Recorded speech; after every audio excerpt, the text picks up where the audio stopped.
Naniniwala ba kayo na ang isang simpleng gulay, tulad ng repolyo, ay kayang iligtas ang isang buong nayon mula sa matinding taggutom? Isang Pilipinong lalaki ang naglakbay patungo sa isang liblib na bahagi ng Aprika, isang lugar kung saan ginto ang halaga ng tubig, sintigas ng bato ang lupa, at mga batang butot balat ang sasalubong sa iyo. Ngunit ang daladala niya ay hindi pera o naglalakihang makinarya. Ang bitbit niya ay isang simpleng kaalaman na nagpasibol sa kauna-unahang repolyo sa lugar na iyon, isang hakbang na tuluyang nagpabago sa kapalaran ng buong nayon. Huli na nang dumating ang tag-ulan ng taong iyon, sa screen ng cellphone ni Mateo, isang Pilipinong nasa huling bahagi ng kanyang 30s na nagtatrabaho bilang isang agriculturist at community organizer sa mga probinsya sa Pilipinas, bumulaga ang isang balita. Isang maliit na nayon sa silangang Aprika ang nakararanas ng matinding taggutom. Ang mga bata ay sobrang payat na bakat na ang mga tadyang, at ang mga matatanda ay napipilitang ibenta ang kanilang mga kambing ng paisa-isa para lamang maipagpalit sa mais na linggo-linggong nagmamahal ang presyo. Nang ibaba ni Mateo ang kanyang telepono, pakiramdam niya ay may mahinang tinig na humihingi ng tulong mula sa kabilang dulo ng mundo. Saktong-sakto, nakatanggap siya ng email mula sa isang internasyonal na organisasyon ng mga boluntaryo na dati na niyang nakatrabaho. Naghahanap sila ng taong makakapagdisenyo ng mabilisang taniman ng gulay para sa komunidad. Tiningnan ni Mateo ang kanyang kalendaryo. Ang mga proyekto niya sa Pilipinas ay maaari pang ipagpaliban, ngunit ang pagkakataong tulungan ang mga taong namamatay sa gutom ay hindi makakapaghintay. Nagbitiw siya sa kanyang panandaliang proyekto, nag-impake ng isang bag na naglalaman ng mga pangunahing pangangailangan at dinala ang ilang pakete ng binhi na palagi niyang daladala. Tanong ng mga nasa paligid niya, "Lalayo ka pa ba? Ano bang magagawa mo roon?" Hindi sumagot ng mahaba si Mateo. Sinabi niya lang, "Kung magagawa nating pakainin ng gulay ang mga tao araw-araw, mababago nito ang buhay nila." Sa kanyang isipan, isang partikular na gulay ang malinaw na lumalarawan, ang repolyo. Isang gulay na mukhang ordinaryo, pero siksik sa laman, matagal masira, pwedeng iluto sa iba't ibang paraan, at higit sa lahat kung maaayos ang pamamahala sa tubig at lupa, ito ang gulay na magbabalik ng kumpiyansa sa mga taong paulit-ulit nang nabigo sa pagtatanim. Lumapag ang huling eroplanong sinakyan ni Mateo sa isang maliit na bayan bago siya sumakay ng pickup truck na bumaybay sa maalikabok at pulang kalsada. Tumingin siya sa labas ng bintana at nakita ang mga bukid na bitak-bitak sa sobrang tuyot, mga bahay na gawa sa putik at isang grupo ng mga batang pinagmamasdan ng sasakyan nang may halong paghihinala. Nang huminto ang sasakyan sa harap ng sentro ng komunidad, mahigpit na kinamayan ni Mateo ang pinuno ng nayon na nagngangalang Abu. Sa pamamagitan ng isang tagasalin, maikli ang sinabi ni Abu, "Hindi namin kailangan ng himala, kailangan namin ng paraang totoong gagana." Nang gabing iyon, nahiga si Mateo sa isang banig sa loob ng isang kubong may bubong na yero. Sa sobrang init, tumatagaktak ang kanyang pawis. Naririnig niya ang hampas ng hanging may dalang alikabok sa mga dingding. Naisip niya na ang misyong ito ay hindi simpleng pagtuturo lamang, ito ay tungkol sa pakikisalamuha at paghahanap ng paraan upang mabuhay ng magkasama. Kinaumagahan, nilibot ni Mateo ang lugar kasama si Abu at ilang kabataan sa nayon. Ang lupa ay sintigas ng laryo, tuwing aapakan ay may malutong na tunog ng mga tuyong dahon. Ang balon ng tubig ay sobrang layo, aabutin ng kalahating oras na paglalakad, at bukod sa malabo na ang tubig ay medyo maalat pa ito. Bawat pamilya ay may limitadong rasyon ng tubig kaya't walang natitira para ipandilig ng gulay. Hindi nagsimula si Mateo sa pamimigay ng binhi. Nagsimula siya sa pagtatanong, "Ano ang itinanim ninyo noong nakaraang taon?" Karamihan ay sumagot na nagtanim sila ng mais at sitaw. Ngunit dahil hindi umulan, namatay ang kalahati ng tanim. Ang mga nabuhay ay may maliliit na bunga na hindi man lang maibenta. Ang ilang bata ay puro lugaw na mais na lang ang kinakain buong araw. Dinala rin siya ni Abu sa lumang taniman na ginawa ng ibang organisasyon, mga sirang plastik na tubo ng tubig na nakabilad lang sa araw. Agad na naintindihan ni Mateo na ang problema ay hindi dahil sa tamad ang mga tao, kundi ang sistemang itinuro sa kanila ay hindi akma sa kanilang totoong buhay. Nagpatawag si Mateo ng isang maliit na pulong sa ilalim ng isang puno sa gitna ng nayon. Sinabi niya ng diretsahan, "Hindi ako nandito para gumawa ng magagandang taniman na pang-picture tapos aalis na ako. Gusto kong gumawa ng taniman na kahit masira, kaya ninyong kumpunihin gamit ang mga bagay na meron na kayo."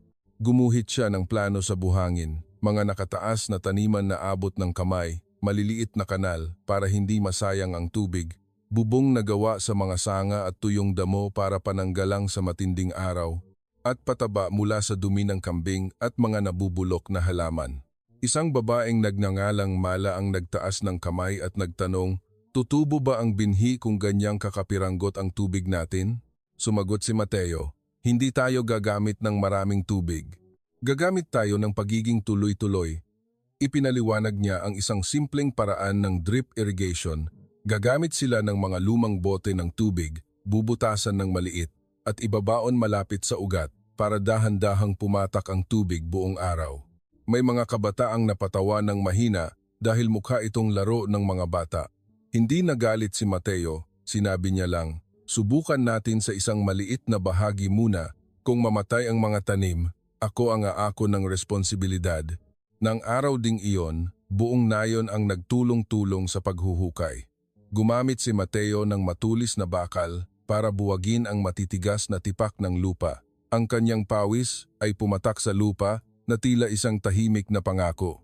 Samantala, ang mga bata ay nag-ipon ng mga tuyong dahon habang ang mga matatanda ay naghakot ng dumi ng hayop para gawing compost.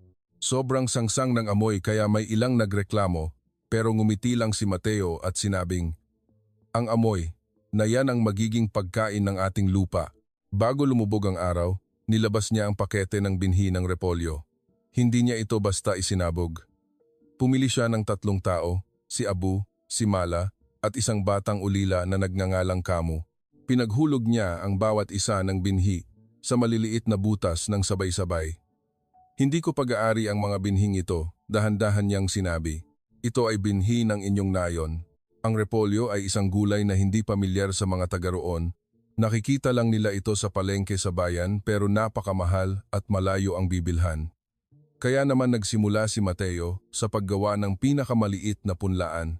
Gumamit sila ng mga lumang lata at punit na sako na nilagyan ng pinaghalong lupa at pataba.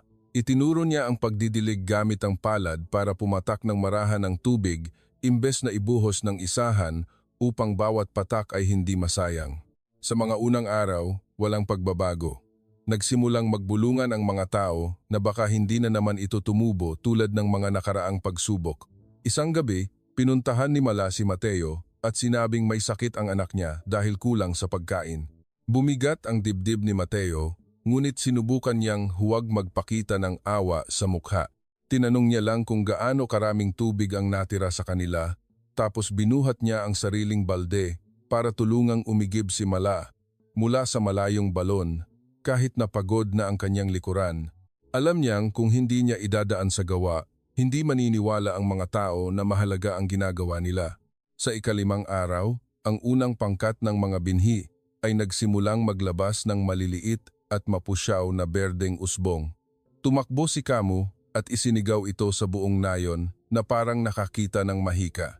Lumapit ang mga matatanda, tiningnan ng malapitan, at natahimik, tumango si Abu, na tila tinatanggap na, kahit paano, hindi namatay ang mga ito sa umpisa pa lang. Ginamit ni Mateo ang pagkakataong iyon para ituro ang pagkontrol sa peste nang hindi gumagamit ng kemikal. Nagpakulo siya ng tubig na may halong bawang at tuyong sili na nakuha niya sa paligid. Ginawa niya itong spray at ipinaliwanag na paborito ng mga uod ang repolyo. Kung papabayaan, masisira ang buong taniman. Pero kung susuriin nila ang mga dahon tuwing umaga at pupulutin ang mga uod gamit ang kamay, maisasalba ang kanilang mga tanim. Pero ang mas malaking problema pala ay hindi ang uod, kundi ang mga kambing ng nayon. Ang kambing ang tanging yaman ng bawat pamilya at hindi alam ng mga hayop na ang mga maliliit na usbong na iyon ay ang pag-asa ng nayon. Isang araw, nakawala ang isang kawan ng mga kambing at nakain ang halos kalahati ng mga punla. Nagkagulo ang buong nayon. Muntik nang magpang-abot ang may-ari ng kambing at ang taong nakatoka sa pagbabantay. Agad pumagitna si Mateo at nagsalita gamit ang tagasalin. Kung gusto nating magtagumpay, hindi tayo pwedeng mag-away-away. Nagpanukala siya na gumawa ng simpleng bakod gamit ang mga sangang may tinik at lubid na abaka, habang gumagawa rin ng iskedyul ng pagbabantay. Nagtakda sila ng patakaran sa komunidad. Kapag nakawala ang kambing ng isang pamilya at nakapasok sa taniman, ang pamilyang iyon ay kailangang magtrabaho sa bukid ng 2 araw bilang parusa sa halip na magmulta ng pera na wala naman ang sinuman. Sumang-ayon ang lahat dahil makatarungan ito at kayang gawin. Nang gabing iyon, nagsulat si Mateo sa kanyang kuwaderno sa ilalim ng liwanag ng gasera. Isinulat niya, "Ang tunay na hirap ay hindi ang tigang na lupa, kundi ang kumbinsihin ng mga tao na mas magiging maayos ang bukas." At alam niya na ang maliliit na berdeng usbong na iyon ay kailangan pang harapin ang matinding sikat ng araw, hangin na may alikabok at napakaraming pagod bago maging totoong repolyo. Nang sapat na ang lakas ng mga punla ng repolyo, pinamunuan ni Mateo ang paglipat ng mga ito sa pangunahing taniman.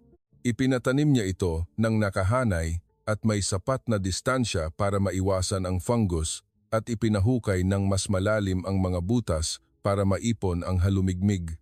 Maraming tagaroon na sanay sa pagtatanim ng mais ang nanibago sa pagsukat ng distansya, pero ipinaliwanag ni Mateo na dahil kaunti ang tubig, kailangang bigyan ng mas malaking espasyo ang mga ugat. Ang patubig ang naging puso ng buong operasyon. Seryosong ipinatupad ni Mateo ang drip irrigation gamit ang bote ng plastic. Hiniling niya sa bawat bahay na ipunin ang mga nagamit ng bote, butasan ito ng mainit na karayom, lagyan ng takip para hindi pasukan ng alikabok, at ibaon sa tabi ng bawat puno ng repolyo. Nilalagyan ito ng kalahating bote ng tubig araw-araw. Noong una, marami ang bumuntong hininga dahil ang isang bote ng tubig ay nangangahulugan pa rin ng mahabang paglalakad. Ngunit nagmungkahi si Mateo na maglagay ng isang malaking bariles sa gitna ng taniman. Ang mga iigib sa umaga ay dadaan muna dito para mag-iwan ng kaunting tubig.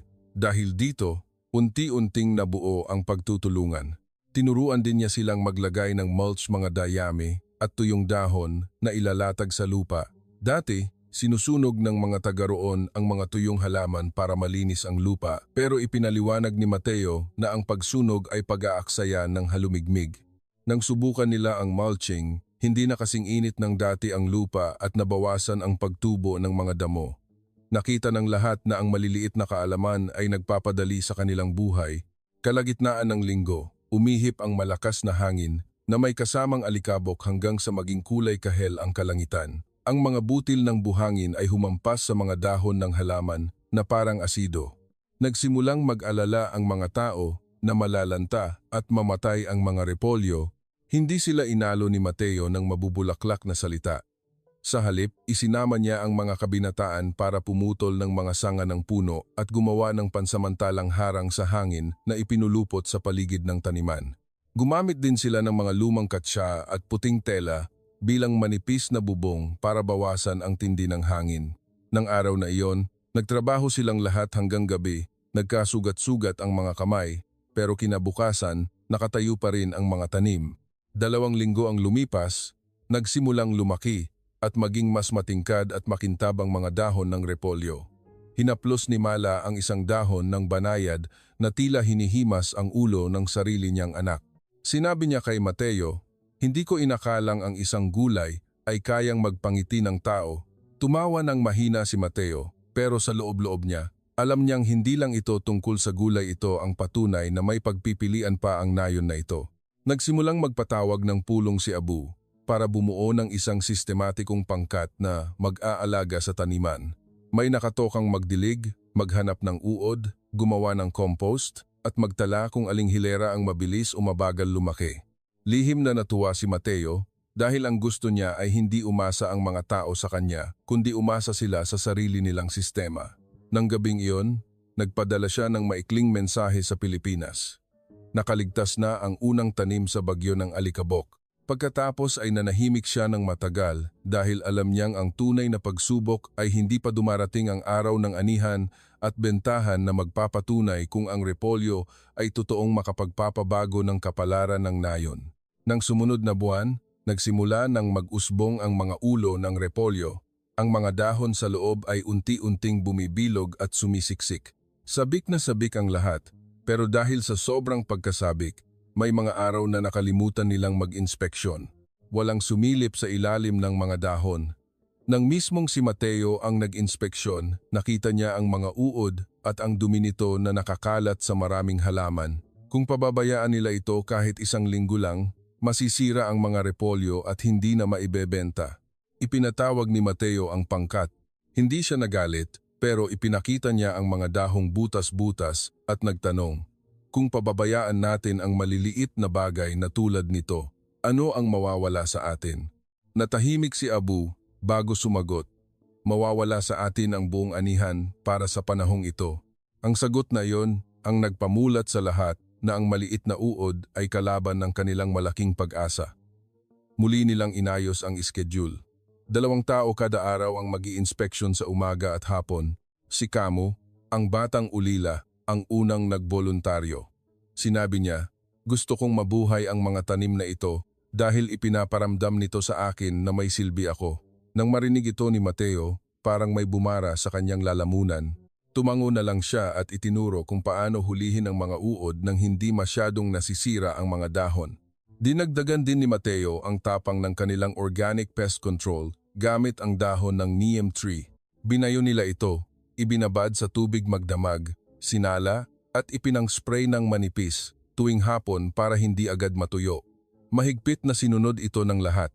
Ang resulta, nabawasan nga ang mga uod.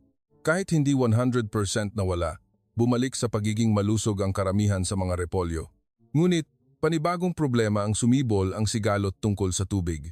May mga pamilyang nagreklamo na masyadong maraming tubig ang napupunta sa mga gulay, samantalang ang mga bata sa bahay ay uhaw. Dahil dito, naglatag si Mateo ng konkretong patakaran. Bawat halaman ay gagamit lang ng eksaktong sukat ng bote araw-araw at ang mga pamilyang may malalakas na miyembro na kayang mag-igib ng mas maraming tubig ay bibigyan ng bahagyang mas malaking rasyon ng repolyo sa unang anihan. Hindi dahil mas mayaman sila, kundi dahil mas malaki ang inilaan nilang pagod. Tinanggap ito ng komunidad dahil patas at nasusukat. Isang gabi, dinalhan ni Mala si Mateo ng isang palayok ng nilaga sitaw na may kaunting gulay. Sinabi niya, mula nang magkaroon tayo ng taniman, hindi ko na kailangang mangutang pambili ng pagkain tuwing linggo. Ang mga salitang iyon ay mas mahalaga kaysa sa anumang before and after na larawan para kay Mateo. Ito ang senyales na ang sistema ay nagsisimula ng tulungan ang mga tao kahit hindi pa sila nakakaani. Bago matulog, isinulat niya sa kanyang talaarawan, ang pagiging tuloy-tuloy ang pinakamurang teknolohiya. Kinaumagahan, pinatimbang niya sa lahat ang totoong dami ng tubig na ginagamit nila para mapatunayan na ang pagtatanim gamit ang kaunting tubig ay hindi lang pampalubag loob, kundi isang siyentipikong katotohanan na sila mismo ang nagpatunay. Dumating ang araw ng anihan ng mas maaga kaysa sa inaasahan ng marami. Ang unang repolyo ay napakasiksik kaya nang pisilin ito ni Mateo, pakiramdam niya ay may pinipiga siyang bola. Hindi niya ito agad pinitas. Tinawag niya ang buong nayon, lalo na ang mga batang dati ay masyadong gutom para maglaro. Si Abu ang may hawak ng mahabang kutsilyo. Yumuko siya at maingat na pinutol ito. Nang maihiwalay ang repolyo mula sa ugat, umalingaw-ngaw ang sigawan na parang nanalo sila sa isang paligsahan. Kahit na isa lang itong ordinaryong gulay, ito ay bunga ng bawat patak ng tubig mula sa bote, ng pagpupuyat sa pagbabantay, ng pagpuksa sa mga uod, at ng paghinto nila sa paninisi sa isa't isa. Sinabi ni Mateo na hatiin ang ani sa 3 bahagi. Ang unang bahagi ay mapupunta sa kusina ng komunidad para makakain muna ang mga bata at may sakit. Ang pangalawa ay itatabi bilang binhi at puhunan para sa susunod na taniman. Ang pangatlo ay ibebenta sa palengke para kumita. Ipinagdiinan niya, kung ibebenta natin lahat ngayon, babalik tayo sa umpisa bukas. Noong araw na iyon, niluto nila sa nayon ang kauna-unahan nilang putaheng repolyo, iginisa sa asin at mga lokal na pampalasa, isinama sa sabaw na may sitaw at ginawang sariwang salad. May ilang bata na nagtaka sa lasa dahil hindi sila sanay sa matamis at malutong na gulay, pero matapos ang 2 subo, humingi pa sila ng dagdag. Umiyak si Mala habang nakangiti dahil ang kanyang may sakit na anak ay nagsimulang kumain ng mas marami. Pagsapit ng hapon, itinuro ni Mateo ang pag-uuri ng mga repolyo, ang mga siksik at walang kagat ng uod ang ibebenta, ang maliliit at may pasa ang mapupunta sa kusina ng nayon. Itinuro rin niya kung paano ito panatilihing sariwa sa pamamagitan ng hindi pagtanggal sa panlabas na dahon at pag-iimbak nito sa malilim at mahanging lugar para hindi agad malanta. Kinabukasan, isinakay nila ang mga repolyo sa truck papunta sa pinakamalapit na palengke sa bayan. Malayo at malubak ang kalsada, kaya nagkapasa ang ilang repolyo. Inilista ni Mateo sa isip niya na kailangan nila ng mga materyales na magsisilbing kutsun panangga sa pag-alog. Gayunpaman, nang makarating sila sa palengke, nilapitan sila ng maraming tindera. Ang sariwang gulay sa isang tigang na rehiyon ay isang pambihirang kayamanan. Maingat na nakipagtawaran si Abu. Hindi siya pumayag na baratin sila porket galing sila sa maliit na nayon. Sa huli, nabenta nila ito ng mas malaki pa sa inaasahan. Ang unang kita ay hindi sapat para maging mayaman sila. Ngunit sapat na ito para makabili ng dagdag na binhi, maliliit na tubo ng tubig, pampaayos ng mga sirang bariles, at ang pinakamahalaga pambayad para sa pagkain ng mga bata sa eskwelahan sa loob ng isang buong buwan. Tahimik na nakatitig si Abu sa pera bago niya sinabing, ito ang unang pagkakataon sa loob ng maraming taon na kumita tayo mula sa lupa at hindi mula sa pagbebenta ng ating mga hayop. Pinagmasdan ni Mateo ang mga natirang repolyo sa truck. Alam niyang ang misyon ay hindi nagtatapos sa matagumpay na pagtatanim. Nagsisimula pa lang ang proseso para gawin itong pangmatagalan kahit wala na siya. Dahil sa magandang resulta ng unang benta, umiyak ang balita sa palengke. Ngunit ang kasikatan ay may kasamang panganib. May mga middleman na nag-alok na bilhin ng pakyawan at sobrang mura ang buong taniman para ibenta nila ng mahal. Nakakaakit ito dahil malaking cash agad ang kapalit, lalo na't kulang pa rin ang nayon sa maraming bagay. Hindi pinigilan ni Mateo ang komunidad bilang isang diktador. Sa halip, ikinuwento niya kung paano gumagana ang mga kooperatiba sa mga probinsya sa Pilipinas. Kung ibebenta lang natin sa mga middleman, darating ang araw na sila na ang magdidikta ng presyo natin. Nagmungkahi siya na magtayo ng isang grupo ng magsasaka sa nayon kung saan may malinaw na listahan ng pinapasok at inilalabas na pera. Pumili sila ng 3 taong hahawak ng pondo para maiwasan ang korupsyon at nagtakda sila ng pinakamababang presyo na pinagkasunduan ng lahat. Si Mala ang napili bilang bookkeeper dahil mas nakakabasa at nakakasulat siya kaysa sa iba at kilala siyang tapat. Natakot siyang magkamali, pero itinuro ni Mateo ang pinakasimpleng paraan ng pagkakwenta. Isang simpleng notebook. Nakahiwalay ang pahina ng pasok at labas at bukas para suriin ng kahit sino tuwing linggo. Dahil sa pagiging transparent, buong pusong nagtiwala ang mga tao. Sinimulan din ni Mateo na ayusin ang kanilang transportasyon. Pinalagyan niya ng mga tuyong dahon at lumang sako ang sahig ng sasakyan para hindi mabugbog ang mga gulay at inilipat sa madaling araw ang oras ng pagpitas para mapanatili ang pagiging sariwa nito. Itinuro rin niya na ang mga repolyong medyo maluwag na ang pagkakabalot ay dapat ibenta agad bago tuluyang masira. Sa ikalawang pagbabalik nila sa palengke, mas mataas na ang kanilang kapangyarihan sa negosasyon dahil garantisadong sariwa at maganda ang kalidad ng kanilang gulay. May mga tindera pa nga na naging regular na suki nila linggo-linggo. Dito napatunayan ng nayon na ang kanilang kinita ay hindi dahil sa swerte, kundi dahil sa maayos na pamamahala. Gayunpaman, dahil sa tagumpay, may bagong tanong na lumitaw. Kung mas maraming repolyo ang itatanim natin, sasapat pa ba ang tubig? Alam ni Mateo na kung hindi masusolusyonan ang issue sa tubig, babagsak ang proyekto pagdating ng susunod na tag-init. Kaya niyaya niya ang mga kalalakihan sa isang mababang bahagi malapit sa nayon na may kaunting basang lupa at nagpanukala siyang gumawa ng pond para sa pag-ipon ng tubig ulan. Huhukayin ito at lalatagan ng makapal na plastik. Magkakabit din sila ng mga alulod mula sa bubong ng sentro ng komunidad na tutulo direkta sa malalaking tangke. Marami ang nag-isip na napakalaking trabaho nito, pero ipinakita ni Mateo na pwede silang magsimula sa maliit. Gumawa muna sila ng maliit na butas para subukan, gamit ang lakas ng komunidad at mga materyales sa paligid. Ang resulta, nang umulan sa unang pagkakataon, totoong naipon ang tubig. Kahit hindi gaano karami, sapat na ito para sa kanilang panandaliang taniman.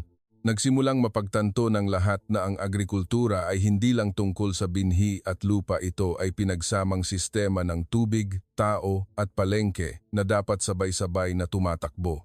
Nang gabing iyon, sinabi ni Abu kay Mateo, "Dati, iniisip namin na tadhana ang nagdidikta ng lahat. Pero ngayon, naiisip na namin na kaya pala naming idisenyo ang sarili naming buhay." Napangiti si Mateo dahil ito ang uri ng pagbabago ng kapalaran na pinakagusto niyang marinig. Nang magsimula ng bumuhos ang kita mula sa mga gulay, muling nasubok ang pagkakaisa ng nayon. Ang mga bahay na hindi gaanong tumulong ay nagreklamo na maliit ang kanilang natanggap. Ang mga bahay naman na nagpakapagod ay nakitang ginagamit lang sila ng iba. Ang inggit ay hindi idinaan sa sigawan, kundi sa mga bulong-bulungan. Bakit mas malaki ang repolyo ng bahay na yan? Bakit si Mala ang humahawak ng pera? Alam ni Mateo na kung pababayaan ito, sisirain ng hidwaan ang lahat ng pinaghirapan nila. Nagpatawag siya ng isa pang malaking pulong.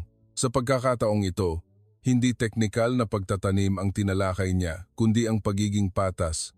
Gumawa siya ng isang simpleng sistema ng puntos. Ilang beses kang nag-igib ng tubig? Ilang beses kang nagbantay sa taniman?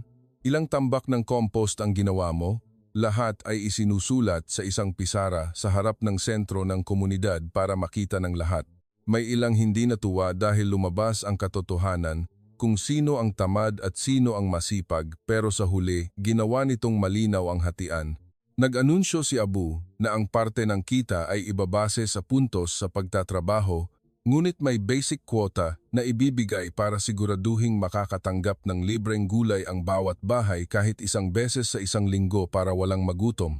Dahil dito, nakaramdam ng kapanatagan ang mga mahihina at mahihirap at naramdaman namang patas ang sistema ng mga masisipag.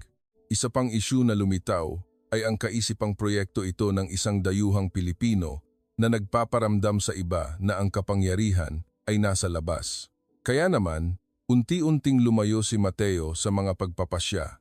Hinayaan niyang si Mala ang maguna sa mga pulong, si Camu bilang leader ng pangkat laban sa uod, at isang binata na nagngangalang Said bilang tagapamahala ng tubig.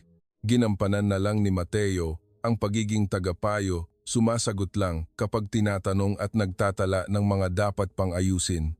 Isang araw, habang nag-aayos ng tubo ng tubig si Mateo, nilapitan siya ni Said at nagtanong, "Hindi ka ba natatakot na kaya na namin itong gawin at hindi na namin kailangan ang tulong mo?" Ngumiti si Mateo at sumagot, "Kung natatakot ako sa ganyang bagay, ibig sabihin mali ang dahilan ng pagpunta ko rito." Natawa si Said at doon naramdaman ni Mateo na tinanggap na siya ng komunidad hindi bilang isang eksperto, kundi dahil hindi siya gahaman sa kapangyarihan. Sa pagtatapos ng buwang iyon, nagsimulang palawakin ng nayon ang kanilang taniman. Sumubok na rin silang magtanim ng ibang gulay, sibuyas, mga madahong gulay at maliliit na kamatis para hindi sila umasa sa iisang produkto. Pero ang repolyo pa rin ang pangunahing tanim dahil sigurado ang kita rito, natuto silang magtanim ng salit-salit para may maani sila linggo-linggo at hindi mawawalan ng supply. Nariyan pa rin ang kaunting inggitan, pero napalitan ito ng malilinaw na patakaran at pagmamalaki na silang lahat ang nagmamay-ari ng sistemang iyon. Naintindihan ni Mateo na hindi ang repolyo ang nagpabago sa buhay ng mga tao, kundi ang kakayahan nilang lutasin ang mga problema nang hindi nananakit sa isa't isa. Isa sa mga orihinal na layunin ni Mateo ay ang mabigyan ang mga bata ng mas masustansyang pagkain at hindi puro lugaw na mais lang. Nang maging tuloy-tuloy na ang ani, nagkasundo ang nayon na magpadala ng libreng gulay sa kusina ng eskwelahan tuwing linggo. Ginamit nila ang sobrang pera mula sa pagbebenta para bumili ng bigas, beans at mga pangunahing gamot. Napakabilis ng naging epekto. Sinabi ng mga guro na mas dumami ang mga batang pumapasok dahil alam nilang may masarap na tanghalian. Ang mga batang dati ay laging inaantok ay may enerhiya na para magtakbuhan at maglaro. Isinama ni Kamo ang kanyang mga kaibigan para mag-ipon ng tuyong dahon at gawing pataba dahil aniya, taniman rin namin to. Ginamit din ni Mateo ang panahong iyon para ituro ang simpleng pag-iimbak ng pagkain para tumaas ang halaga at hindi mabulok ang mga tira. Ang mga repolyong masyado ng matigas at malapit ng pumutok ay pinahiwa niya, nilagyan ng asin at ibinuro tulad ng ginagawang atsara o buro sa Pilipinas. Nagulat ang mga taga-nayon dahil mas tumagal ang buhay ng gulay, ibig sabihin hindi na nila kailangang ibenta ito ng palugi kapag marami silang ani. Itinuro rin niya kung paano kumuha ng binhi mula sa pinakamululusog na halaman, hinahayaan nilang mamulaklak ito, saka iipunin ang mga buto sa mga tuyong bote para hindi na nila kailangang laging bumili sa bayan. Ngunit bawat tagumpay ay may kapalit. Paparating na ang tag-araw at muling bumababa ang tubig sa balon. Kaya pinabilis ni Mateo at ng pangkat ang paggawa ng karagdagang pond para sa tubig at pag-upgrade ng drip irrigation. Gumamit na sila ng maliliit na tubo mula sa nakataas na tangke para mas maging pantay ang pagpatak ng tubig.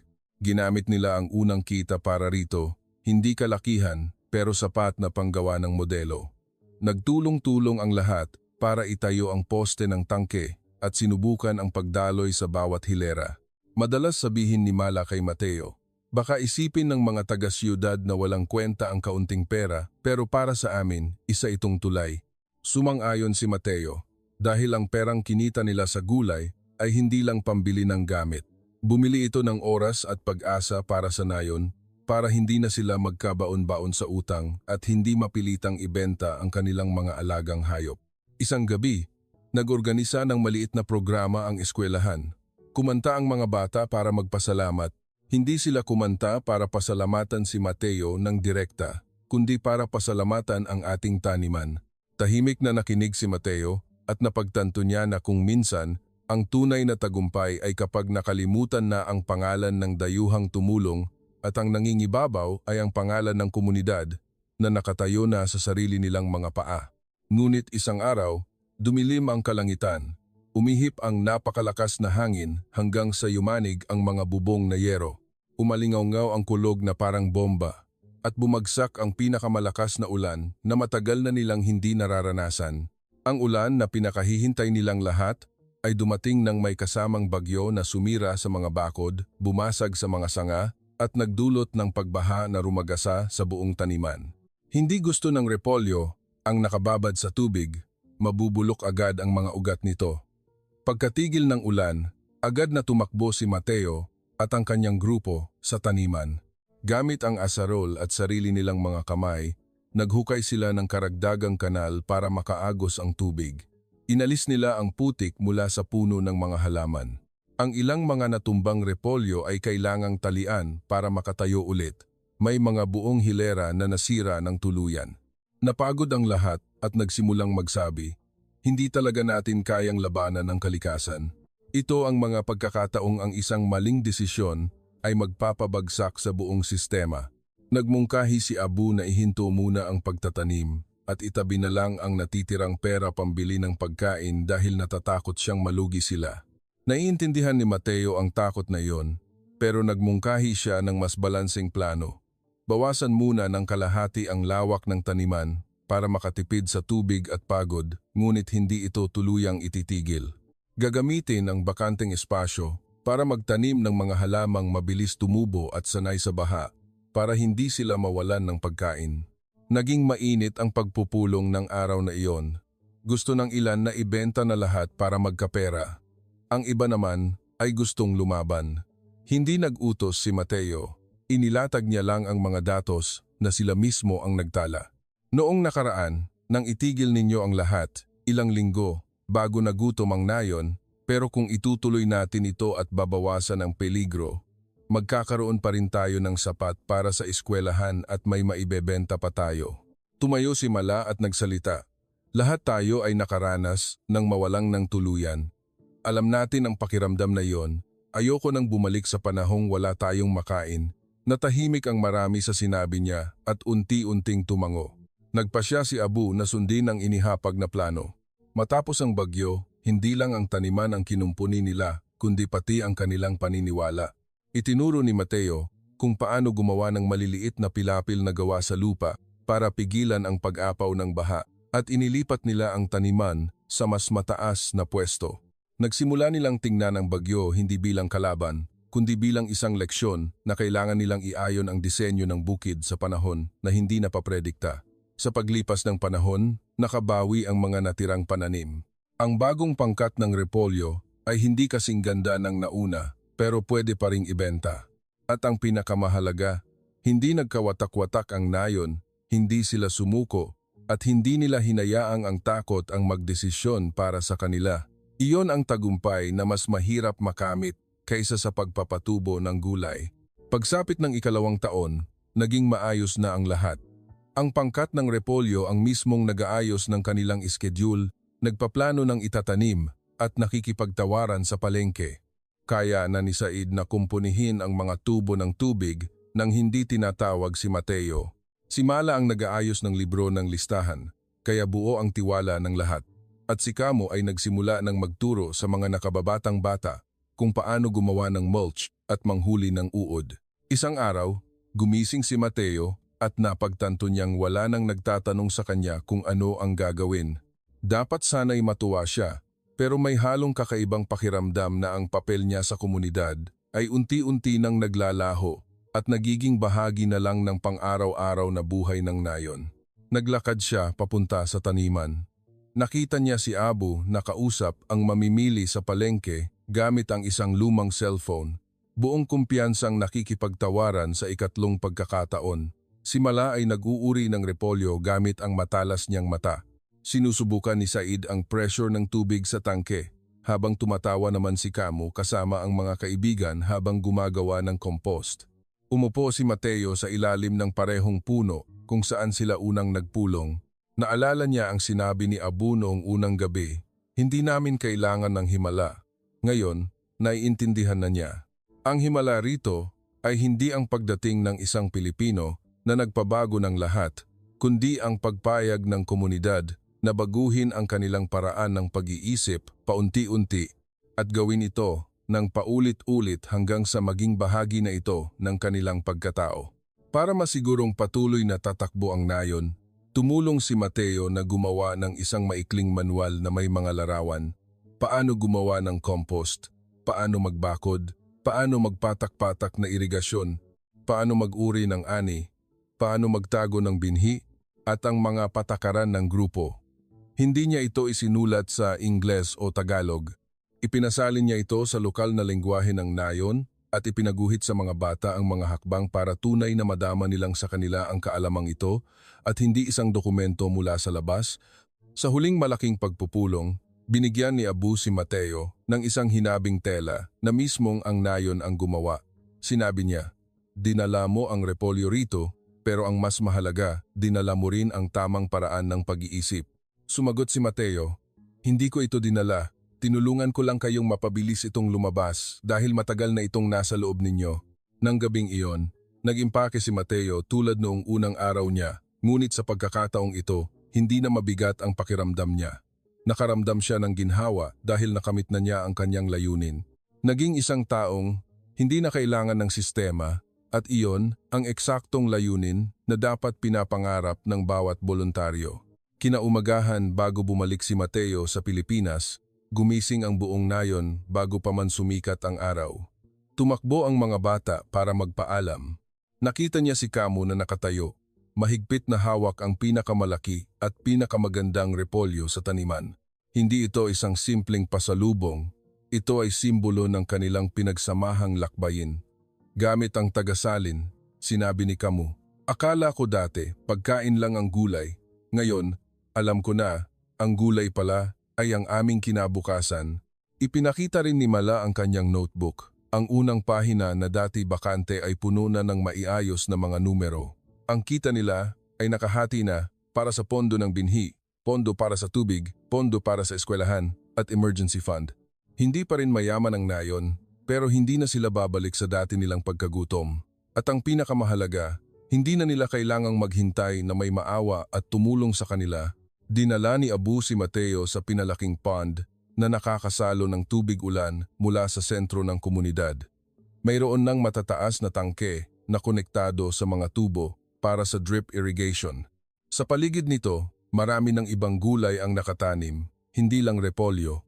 Ngunit ang repolyo pa rin ang kanilang pangunahing produkto na nagbibigay ng siguradong kita araw-araw. Kilala na ang kanilang nayon sa palengke bilang nayon ng mga sariwang gulay, samantalang dati ay tinatawag itong nayon ng tigang na lupa. Bago sumakay sa sasakyan, lumingon si Mateo sa huling pagkakataon at nakita ang isang grupo ng mga bata na nagdidilig gamit ang mga boteng may butas, ang parehong paraan na nagsimula ng lahat. Maaaring isipin ng iba na masyadong makaluma ang paraang ito. Pero para kay Mateo, ito ang teknolohiya ng pagsusumikap, madaling gawin, madaling ayusin at tunay na pagmamay-ari ng komunidad. Nang dahan-dahang umandar ang sasakyan at lumipad ang pulang alikabok na parang kurtinang nagtatapos sa isang dula, naalala ni Mateo ang tanong sa kanya sa Pilipinas bago siya umalis. Lalayo ka pa ba? Ano bang magagawa mo roon? Ngayon, may sagot na siya. Natulungan niya ang mga tao na makitang ang malaking pagbabago ay nagmumula sa pinakamaliit na hakbang kahit na ito ay kasing liit lamang ng isang binhi ng repolyo. Sa huli, hindi repolyo ang direktang nagpabago sa buhay nila. Ito ay isa lamang kasangkapan na nagturo sa nayon kung paano makipagtulungan, magbahagi, gumawa ng patakaran, lumutas ng problema at tumayo sa sarili nilang mga paa. Nang mabago ng mga tao ang kanilang pag-iisip, nagsimulang magbunga ang lupa, naging sagrado ang bawat patak ng tubig, at ang pag-asang dati marupok ay naging isang katotohanang nahahawakan. Ipinikit ni Mateo ang kanyang mga mata sa loob ng umaandar na sasakyan at inalala ang pinakaunang repolyong kanilang inani kasing siksik ng isang pangako. Tahimik siyang ngumiti, tapos na ang kanyang misyon, at ang kwento ng nayong ito ay nagsisimula pa lamang. Sa huli, hindi ang repolyo ang nagligtas sa kanila. Pinaniwala lang nito ang buong nayon na kaya nilang iligtas ang kanilang mga sarili. Kung nagustuhan ninyo ang ganitong mga makatotohanan at nakaka-inspirasyong kwento na masarap ibahagi sa iba, huwag kalimutang i-like, i-share at mag-subscribe para sa marami pang kwento. Hanggang sa muli.